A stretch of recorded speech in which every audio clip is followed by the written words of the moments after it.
RCR, la red que comunica y une al Perú.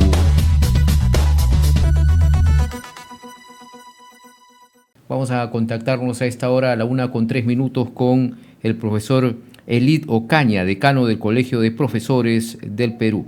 Doctor Ocaña, muy buenas tardes, gracias por este contacto. Qué gusto, muchas gracias por esta entrevista, un saludo cordial. Estoy desde mi centro de trabajo y qué bien, para saludar a todos los estudiantes del país, a los padres de familia y a los maestros que hoy en un mayor porcentaje se vienen integrando a nuestras instituciones educativas. Así es, decano, ¿por qué precisamente hoy se están integrando otro grupo, no? Porque la semana pasada ya se inició este proceso de vuelta a las aulas de muchos escolares que, producto de esta pandemia, 2 años han estado con las clases virtuales. ¿Cuál es el panorama, la situación de los centros educativos públicos a nivel nacional? ¿Nos puede dar una reseña, por favor? Sí, hasta la semana pasada, según información del mismo sector, se habrían incorporado estudiantes en 18 regiones del país, pero que no significaba al 100% de todas las regiones.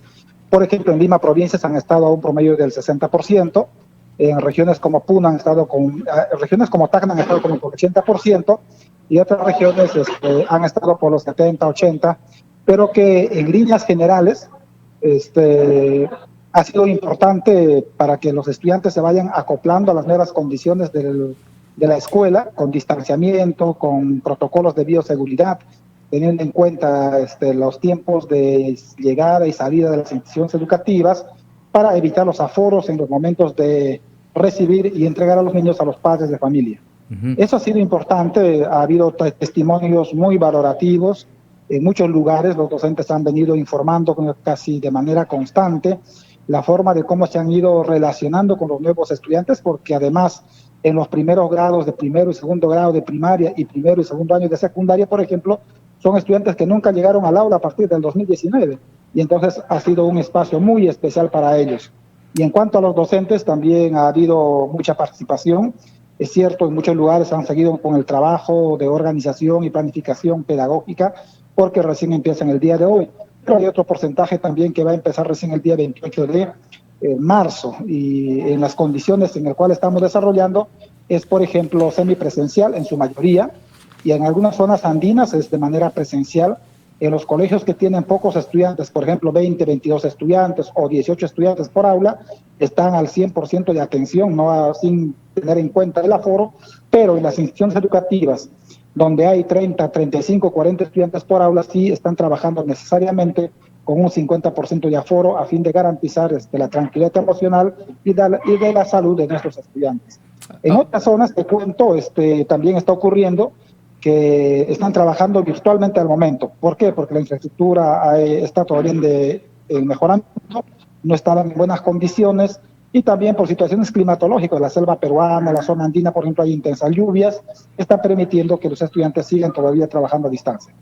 Ahora, profesor, un reciente informe de la Contraloría General de la República señala que un alto porcentaje de los centros educativos tienen problemas en temas de agua y saneamiento, ¿no? Servicios básicos, y también en cuanto a infraestructura para su mejoramiento.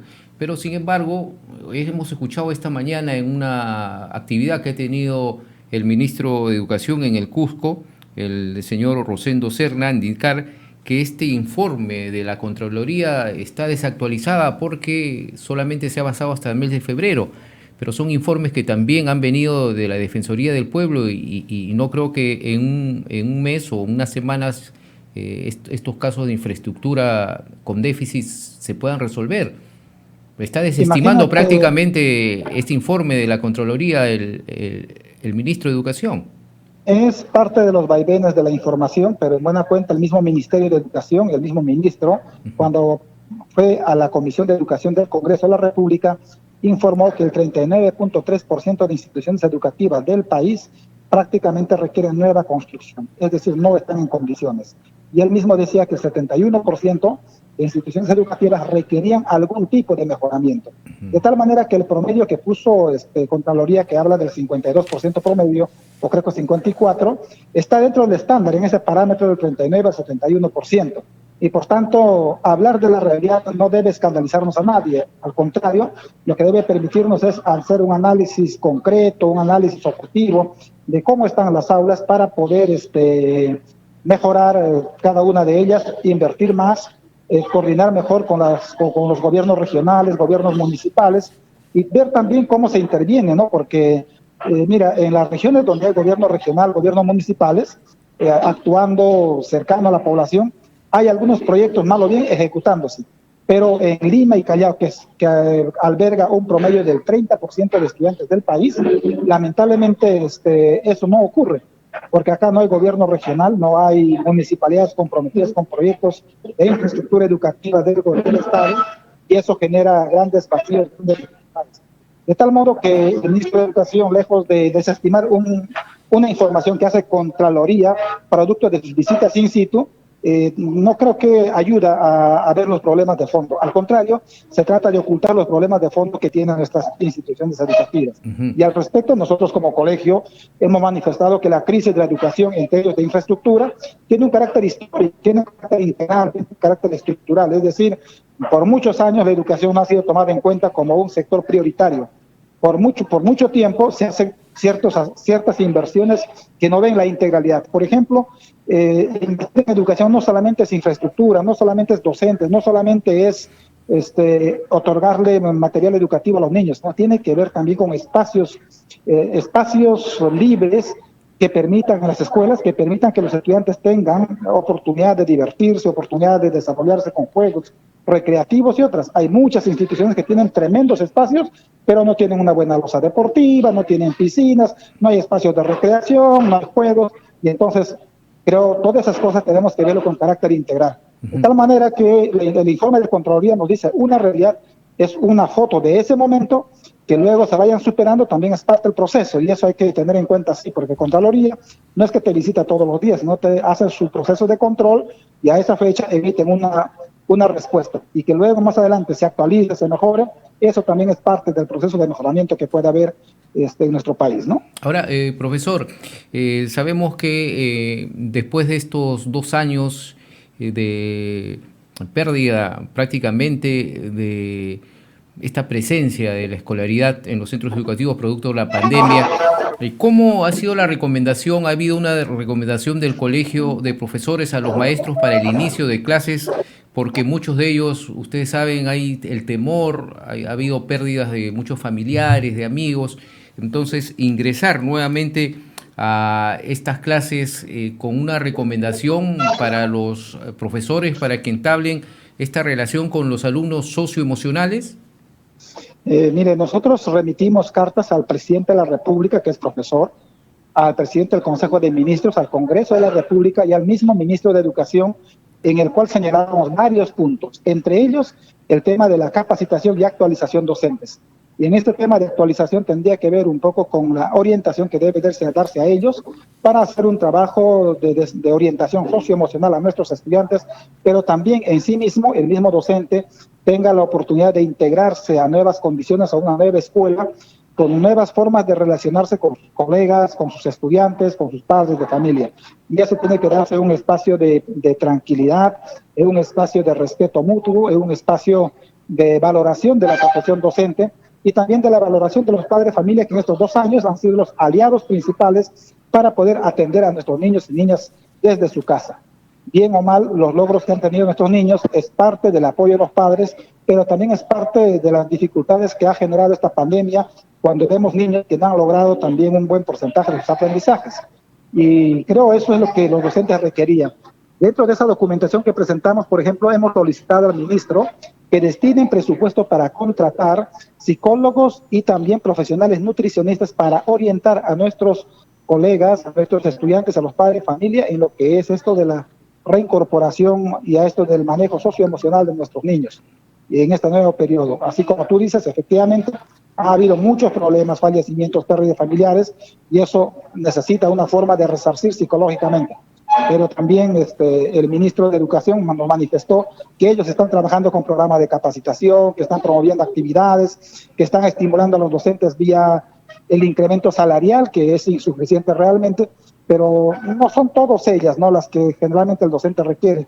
El docente requiere también tranquilidad, el docente requiere buen trato, un ambiente decoroso en la escuela. En las zonas altoandinas, lamentablemente, muchas escuelas no cuentan, por ejemplo, con espacios para la dirección, no tienen un comedor, están ubicadas en lugares tan distantes, entonces tenemos que preocuparnos también por ellos.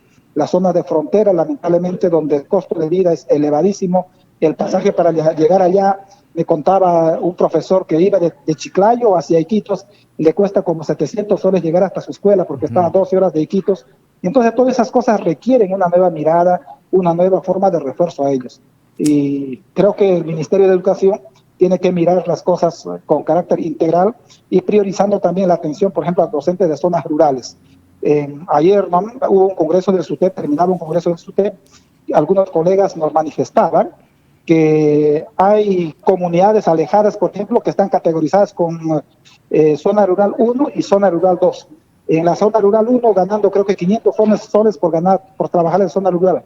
Y a 1 kilómetro de esa escuela hay otra escuela ganando 100 soles por estar ubicada en zona rural. Entonces esas dificultades generan problemas de relacionamiento y también mucha incomodidad de parte de los docentes con respecto al Ministerio de Educación y Economía y Finanzas. Entonces todos esos temas tienen que ir evaluándose para ir superando estas dificultades en este momento, porque lo más que queremos es un ambiente de paz, de tranquilidad y también de buena atención a nuestros colegas y sobre todo también a nuestros estudiantes, que es el fin supremo de nuestra educación, ¿no? Así es, profesor. Y finalmente, ¿cuál sería su recomendación a los padres de familia? Porque sabemos que, si bien es cierto, no es un requisito que los niños tengan la vacunación completa para que puedan asistir a los colegios, pero indudablemente está comprobado que la vacuna es una protección, ¿no? Sobre todo, ¿cuál sería su recomendación en este sentido a los padres de familia, profesor?